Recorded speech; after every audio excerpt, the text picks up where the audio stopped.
What is going on, Misfit Nation? Welcome to another episode of the Misfit Wrestling Podcast. I am your guy behind the mic, Matt, the Misfit.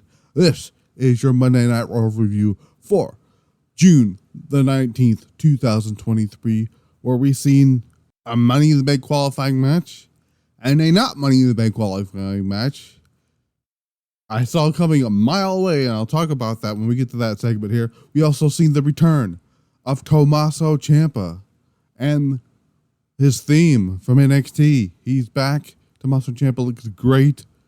DIY reunion, hopefully. No Johnny Gargano on this show. It was in Cleveland. Very surprised that Johnny Gargano was on this show. We were supposed to have a Seth Rollins Open Challenge World Title match. Didn't take place. We seen instead Finn Balor beat the holy hell out of Seth Rollins in the manners of which reminded me a little bit of his days as Prince Devitt in New Japan Pro Wrestling as the leader of Bullet Club. And we'll talk about that and much, much more. But if you like what you hear here on the YouTubes, youtube.com/@MisfitWrestlingPodcast, subscribe, hit that like button, comment down below. Tell me what you think about this episode of Monday Night Raw in the comments down below. Check out the social medias, rather. Misfit Podcast TV on Twitter, Misfit Wrestling Pod on Instagram, the other audio outlets where you can listen to this show, which is Spotify, iHeartRadio, Amazon Music, Google Podcast, Stitcher, Audible, and Pandora Radio. Also, if you could guys do me a big help, go watch the other podcasts that we've had up on the channel this past week.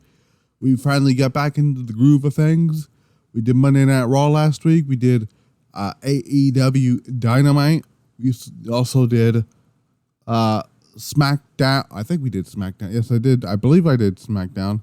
And we also did the debut of Collision, where CM Punk returned on that show. All that is on the YouTube channel and the other audio outlets, of course. Unfortunately, I didn't do the Pile Driver Pulse this past weekend. Unfortunately, I just wasn't feeling up to it. But I'm going to try something this weekend. I don't know how I'm going to get done, because this weekend we have a big week ahead. This is pay-per-view week. We have, I believe we have 2 pay-per-views on the sort of the same day.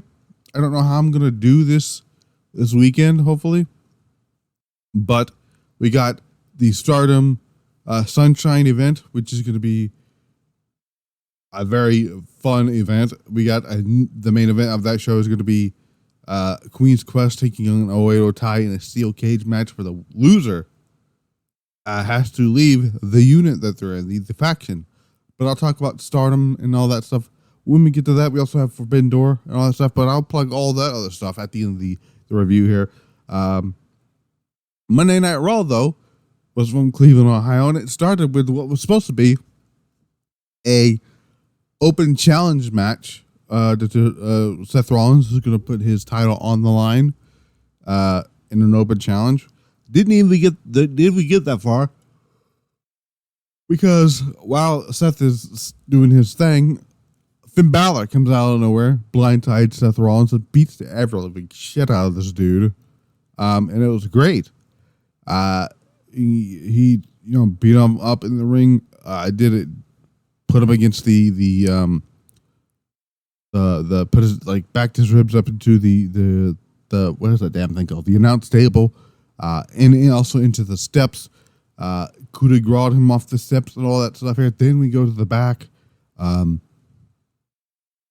he's beating up some more. Is Balor? This reminds me again of Prince Devitt from New Japan Pro Wrestling. His days as the leader and founder of the Bullet Club. And to me, and I'm starting to, and I said this on Twitter earlier today, I said Judgment Day is more like more Bullet Club than the OC and Bullet Club Gold is. They really don't act like Bullet Club anymore, or at all, really.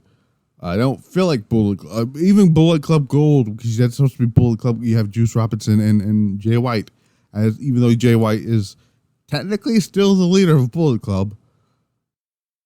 They don't feel like Bullet Club, and Anderson, Gallows, Styles, and Mia Yim don't even act like Bullet Club. This, however,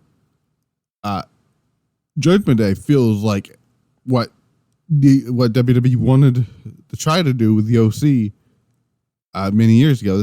I think this is what Triple H had in mind here with this, and I thought this was great. This opening segment kicked a lot of ass. I enjoyed the hell out of this, and I'm very much looking forward to that match at Money in the Bank between Finn Balor and Seth Rollins, because I know those two are going to tear it up, and you got that London crowd, that UK passionate crowd.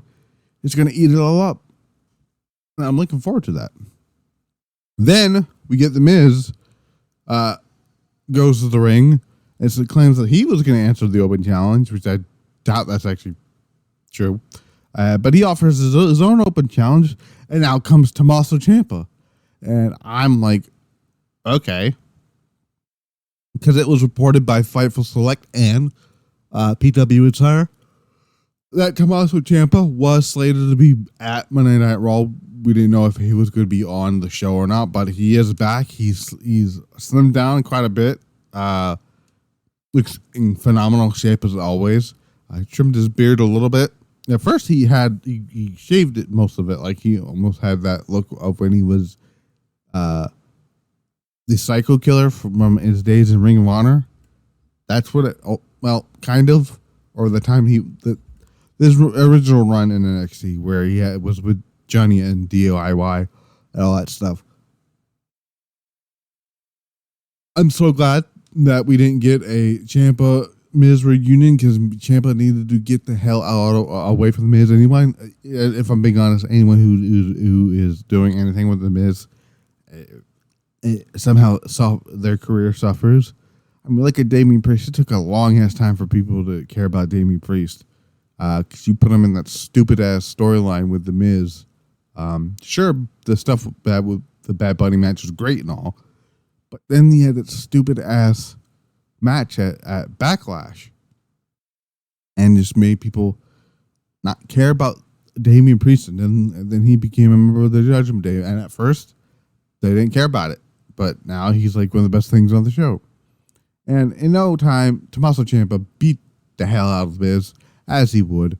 Ciampa catches Miz off the top rope with a running knee into the face. Fairy tale ending, 1, 2, 3. And Ciampa picks up the win. Very happy to see Tommaso Ciampa back. Hopefully, this means better things for him. He does tease in like a video I saw on Twitter somewhere that he is still going to go after Seth Rollins and eventually answer the open challenge if Rollins is still champion by then. He obviously will be. But I would love to see a Ciampa Rollins match. That'd be a hell of a lot of time. That'd be a lot of fun to watch, is what I'm saying. And I'm hoping this means Gargano comes back very soon, because we need that DIY reunion. And even Sean Ross Sapp said on Twitter, and I want this. A lot of people want this. Give me DIY versus Kevin Owens, Sami Zayn for the tag titles at SummerSlam. That needs to happen. Judgment Day comes to the ring here after Finn Balor destroyed Seth Rollins. Speaking of Rollins, he calls out Rollins and says his open challenge for the World Championship was canceled because of Finn. He says that he's the only who will dethrone Rollins at Money in the Bank, and says fans will sing Rollins' theme at his funeral, which was a great line. Rita then took the mic. Oh, she actually had a microphone. Actually, they all have microphones in their hand, which is different. I like that. This is one of the things I like about the Judgment Day is, like, they all have their own microphone. It's not like with the Bloodline where, Roman has to have the only person have to have the microphone. It looks so stupid. Anyway, Rhea says the WWE Universe will be not blowing up. bowing to them after Balor wins the world title. She says that she has the women's division on lockdown. Not really. I'll talk about that a little bit because I am getting somewhat fed up with her booking as champion. But I'll talk about that when we get there. Priest will become Money in the Bank briefcase holder, and Dominic will defeat Cody Rhodes. Damian Priest then reiterates saying what Ripley has said here. Says the Money in the Bank contract will have his name on it. Then he tells Rhodes to keep Dominic's name out of his mouth. Before Dominic says Cody will see what he'll do to him in London. Then tells him to find 2 other partners for a 6-man tag match later on tonight. Then, for whatever reason, a SmackDown storyline, even though as great as it was, the whole thing with the Usos and the Bloodline, whatever, that we should talk about that on Raw, but neither here nor there. Part of some of my favorite things on the show, Byron Saxton, not my favorite thing on the show, but he interviews my favorite thing on the show, Kevin Owens and Sami Zayn. Byron is annoying a lot of people here. He says, "Can we talk about what happened with the Bloodline?" He asks, and saying Owens, first of all, is like, "Why? Why do we need to talk about the Bloodline? We were supposed to be done with them. We're still bringing them up here. Why?" And Zayn tells Owens, "I think you have a anger issue.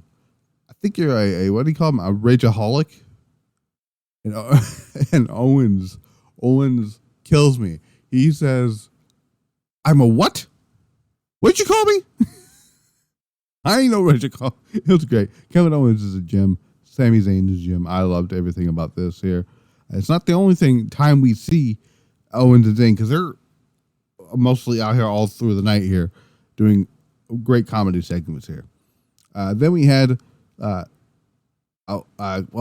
we had Katana Chance and Kaden Carter defeat Sonya Deville and Chelsea Green. Before that, we had these, I think these are fake TikTok videos for the segment, or for the show, where Chelsea Green is pretending to be a Karen at these random places, which you would normally see, like you see Chelsea Green get out of the car, randomly yell at somebody. Basically the normal Karen stuff, which made it even better because it was hilarious. But Kaden Carter and Katana Chance to get with the whatever the name of their move is. I don't remember what it is. It wasn't that important. This match really wasn't that important. I got Katana Chance and Kaden Carter win, which is fine, I guess. Cody, now this is something they tried interesting here, which I thought was pretty cool.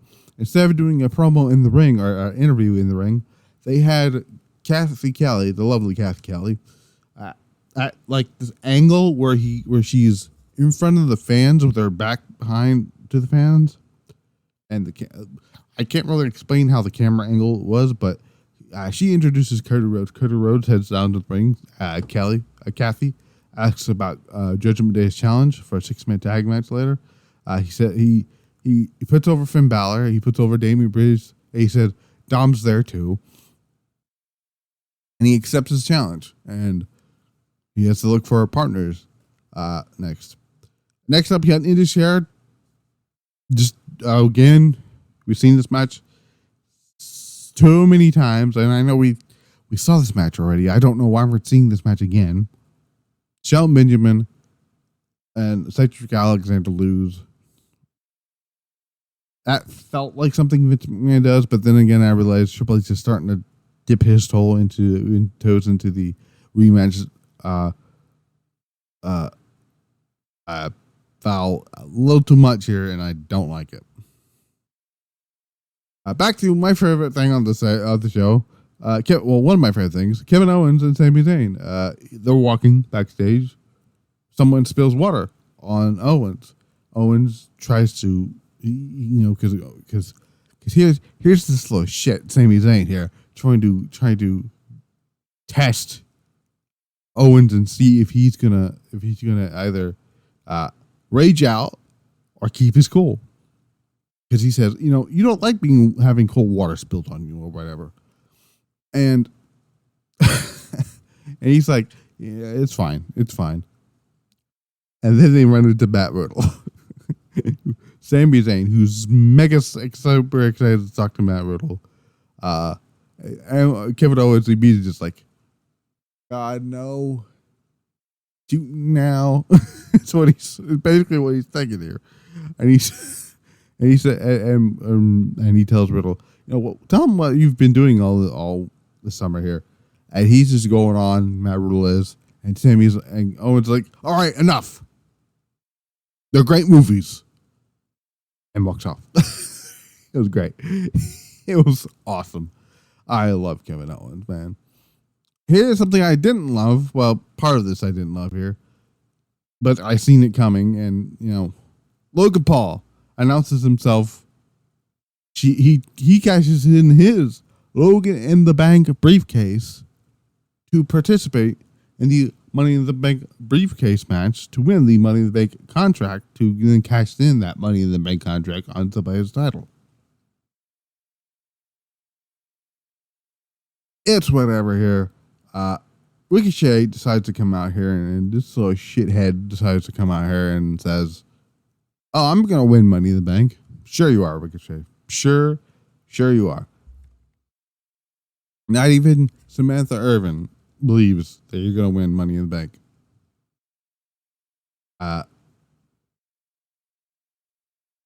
He said the only reason Logan Paul was added to the match was because Ricochet made him go viral at the Royal. What? This is why I like Ricochet as a professional wrestler, but he is a terrible promo. And you guys want to go off on Ronda Rousey and Charlotte, as much as I don't like either one of them. Ricochet is a terrible promo. He cannot speak to save his own life.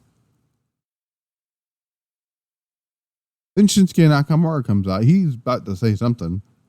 He doesn't get to before LA Knight's music hits. The crowd pops for LA Knight. By the way, the crowd did go pop for Tommaso Ciampa coming back, which was nice to hear too. He says he sees two useless guys in Nakamura and Ricochet, and says Logan Paul isn't a megastar. He says you make videos for 14-year-old girls who think you're a megastar. Nuh-uh. I think that's what he said here. And then my line that actually got me, which was great. He says, "Here, I got a map for you. It'll tell you. It will give you the directions to multiple ways you can shove the Balor Prime up your ass." I fucking died at that, bruh. Santos Escobar comes out here. Oh, before that, LA Knight says that the Money in the Bank briefcase has my name written on it, and everybody's going to say LA Knight, yeah. Then Santos Escobar comes out here. He says he welcomes Logan Paul to the party and says the only person who'll be standing tall here is me from the LWO. Basically what he said here. Pete Dunne comes out next. Says nothing. He goes into the ring and punches the ever-living shit out of Logan Paul. Brawl breaks out. Everyone's new favorite wrestler is now Pete Dunne because of that moment. But Logan Paul stands tall here. That was not meant to rhyme at all. That was not planned out. It just came out of my mouth. He grabs that Logan in the Paul. Logan in the Paul. Wow. Logan in the Paul. Okay. You gotta laugh at yourself. You gotta laugh at yourself sometimes. Logan in the Bank. Or you can say Paul in the Bank. I don't. The Logan and Paul thing's fucking. I bet that I may make that into a shirt. I don't know. Maybe. Who knows? That was funny though.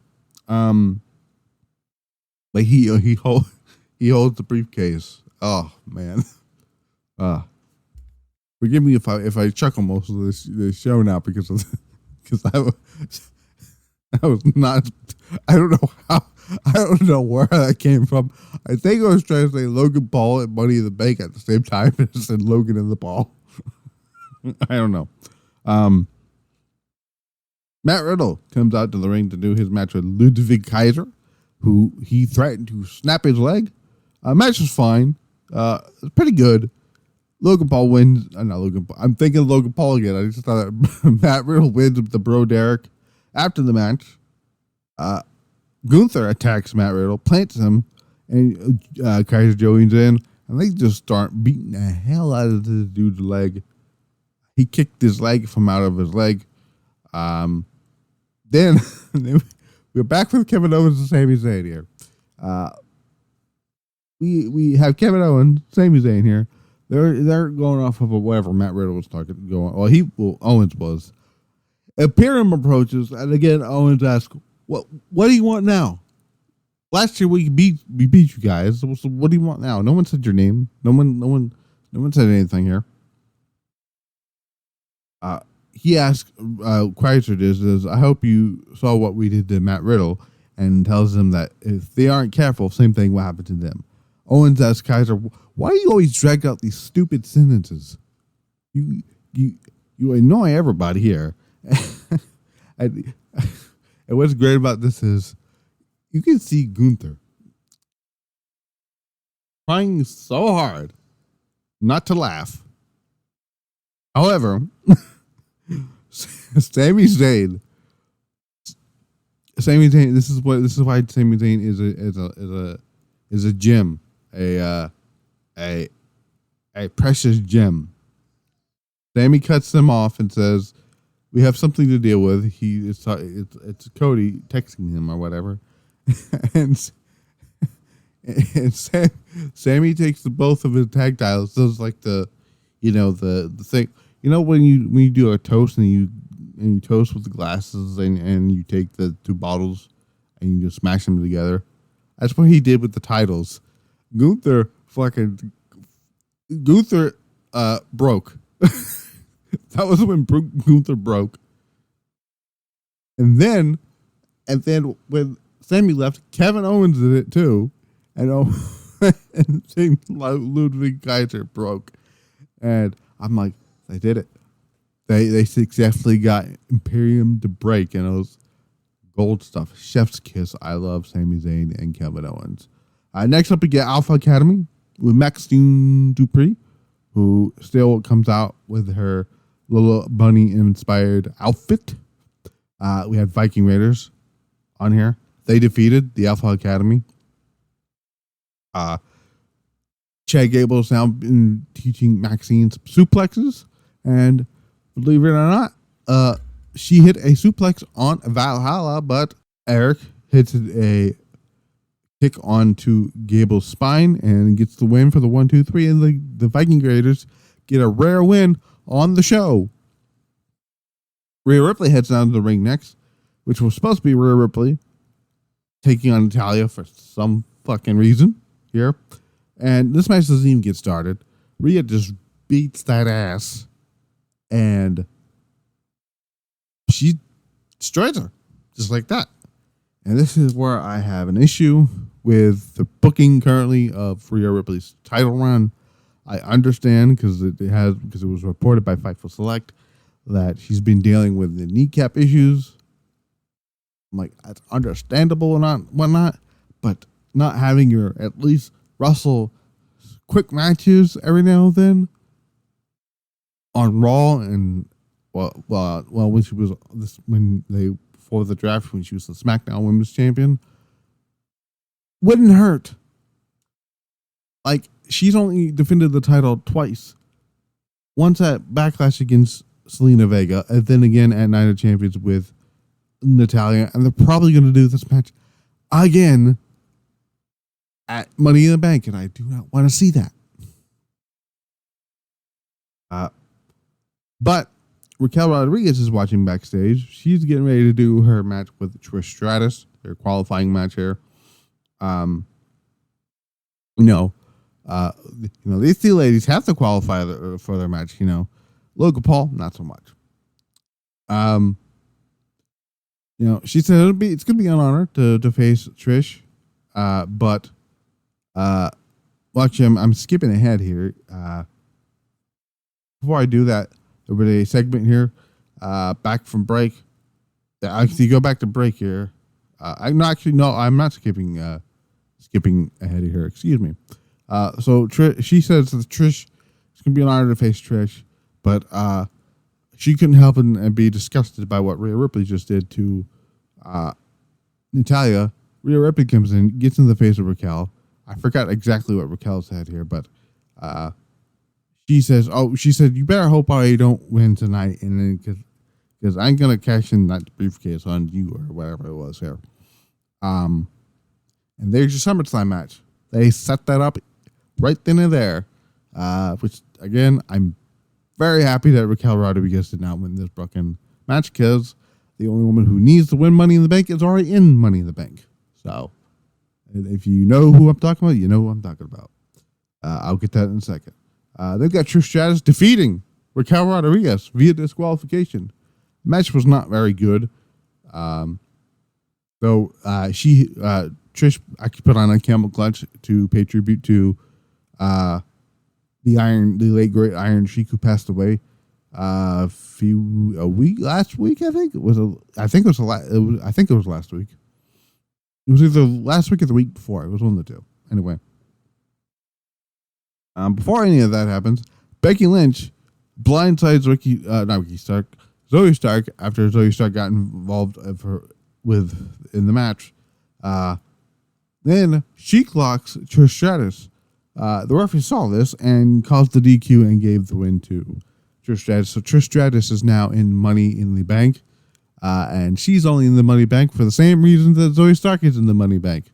And I'll explain it to you. I'm going to explain that to you now. Actually, no, I'm just going to explain that to you just after I talk about it. It's here. After the match, Raquel and Becky Lynch begin arguing in the ring. So Trish and Zoe Stark are only in this match for one reason and one reason only: to prevent Becky Lynch from winning Money in the Bank. And that's what's going to happen. Becky Lynch is not winning Money in the Bank because of those two reasons I just mentioned here. Raquel Rodriguez is not going to be in Money in the Bank. They just set up her SummerSlam program. It looks like it's going to be Rhea and Raquel at SummerSlam. Bayley might actually win her match on Friday against Shotzi, but Bayley or Shotzi's not winning Money in the Bank. And guess who has 0.0003% chance of winning? That is Zelina Vega. Right now, the ball is in the court. It's the beeline now for Io Sky to win the whole thing. And I'm hoping that's still the plan, because realistically, like, outside of Becky, even though she doesn't need it, Io's the only option here, and she's the correct option. But we'll get to that when we get to predictions of previews and predictions for that show next Saturday. Next week. We're going to do the preview predictions for Money in the Bank after or during the SmackDown review, because we'll know what Asuka, Bianca, and Charlotte are going to do on their show come next week. But Shinsuke Nakamura gives him the ring for his match with Bronson Reed. The match was pretty fun. Not better than their qualifying match for Money in the Bank here. But Ricochet, his stupid ass comes out of the ring, causes somewhat of a distraction here, but Nakamura gets hit with the avalanche, or not the avalanche, the tsunami, a different type of weather thing, for the win here. Bronson Reed gets the win here. Main event. Actually, we had a Seth Rollins promo too. He was talked to doctors. He said that he's not going to make any excuses. This is the Finn Balor I've been waiting to see for 7 years. And now he's finally back. And this is the Finn Balor I want to face at Money in the Bank. And he also says, I will see Braun Breaker, who was on the show earlier in the night, on NXT Wednesday. So there's that. Main event time. But this was like an excellent main event here. Cody Rhodes, Kevin Owens, Sami Zayn defeated the Judgment Day. This is actually a hell of a match here. Later on in the match here, Owens and Dominic Mysterio get tagged in. Owens, so Owens, actually, there was actually a funny spot before this. I think I passed it here before that. Owens, and KO, catch up with Cody, says that we'll be your partners and whatnot. And it was kind of a funny segment because Akira Tozawa just randomly appeared on this interview, not interview, this promo segment here. Well, it's not really a promo; it's just a backstage segment here. It says, "I'll be your partner." I said, "Nah, I'll keep it in consideration." Nice hair though. And like I said, Owens' name comes in here. He says, "If you need anything, we're here for you." And Cody says, "Well, Tozawa just offered to be my partner." And before he can finish, Kevin Owens loses it again. It's like, we're already too late. He just goes off this tangent, and it says, "But Cody's like, whoa, hold on. I didn't say yes to him. I'd rather want you guys, the tag team champions, on my side." So, like I said, we get this match here. Owens fires some stomps before Dominic rolls out to the ring. Owens blindsides him with a clothesline to the back of the neck, then tosses him back into the ring, lands a super kick, follows that up with a cannonball. Balor makes the blind tag. He executes an elbow drop, but Owens responds with a super kick and tags in Rhodes. Priest tags in. Rhodes lands a power slam, then follows it up with a disaster kick. Priest fires back with South of Heaven, goes for the pin. Zayn breaks up the pinfall. Dominic then blindsides Sami Zayn, but Sami dumps it onto the out of the ring. Rhea catches him and gets in Zayn's face before Zayn goes flying. Levels Dominic onto the outside with a tope after Rhea ducks out of the way. Rhodes back into the ring, lands a Cody Cutter onto Damian Priest, I believe it was. Follows it up with a back elbow. Dominic tries to interfere, which I could have sworn Dominic was the legal man in this ending moments of this match here. Zayn catches him with a hoover kick. Owens lands a stunner. Cody then execute crossroads on Damian Priest to get the win. Owens, Zayn, and Kevin Owens get the win. Excellent main event here. Who I thought was a fun little excellent main event here. But that was Monday Night Raw. Monday Night Raw was not a bad show. It just dragged a lot. Though it does set up things for next week. I think it set up for things that week. I don't fucking know. They didn't announce anything for next week. But here is the current card here for Money in the Bank.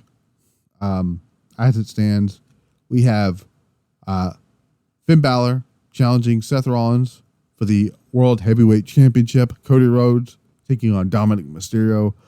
Roman Reigns and Solo Sikoa versus the Usos, which was made official yesterday on the lowdown. I think it was yesterday. No, it was on Saturday today for the lowdown thing. That's going to be the main event of the show.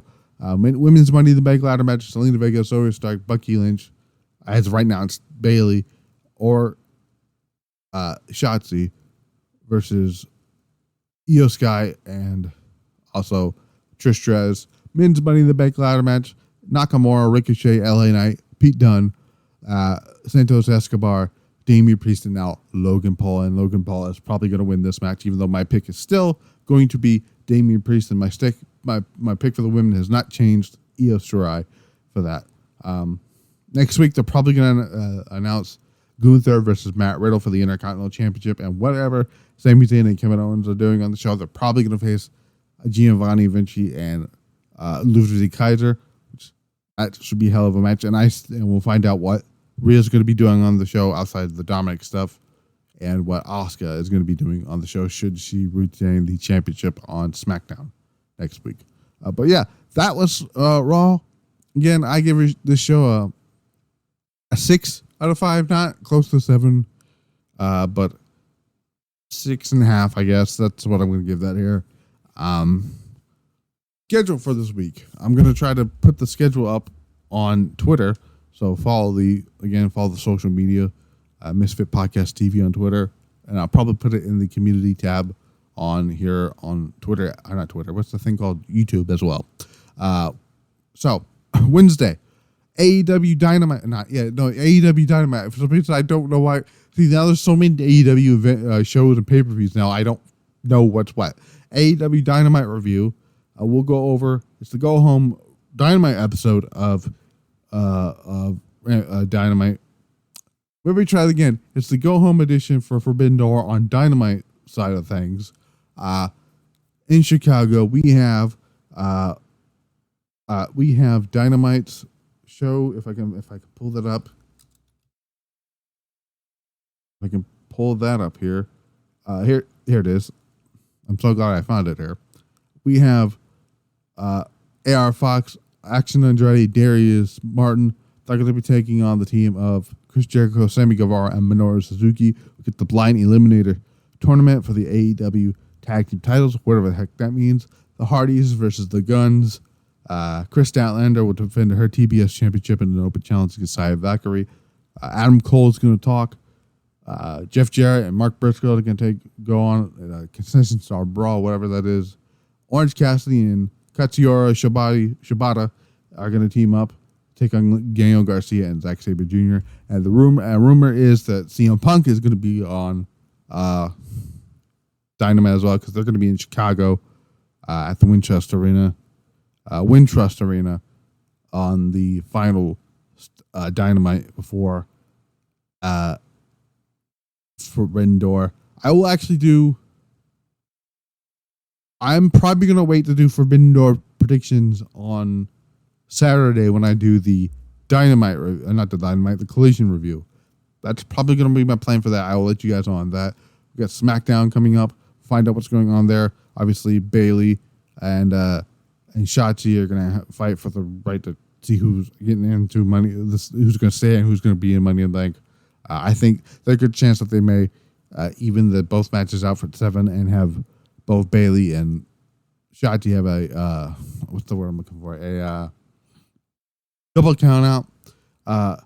We got the unified tag team title match between Alba Fire and Isla Dawn, the NXT Women's Tag Titles champions, against Ronda Rousey and Shayna Baszler, are the Women's Tag Team champions. And Collision, they haven't announced anything for Collision. I'm assuming, based on what I've heard, and based on the nothing review, it was a podcast that said this, that looks like Andrade is going to call on the help of Los Ingobernables de Japón, with Naito and Shingo and Hiromu, and just the thought of Naito being unfazed by the House of Black's shenanigans just sounds like a good time. But yeah, we'll talk about that when we get to that. But I've been the Matt, this has been the Misfit Wrestling Podcast. All links in the description for other stuff, the other outlets and all that stuff is going to be in the description down below, as always. I will see you back here for AEW Dynamite. I'm pretty sure it's AEW Dynamite. I don't know anymore. I've been Matt the Misfit. This has been the Misfit Wrestling Podcast. Until then, we're out.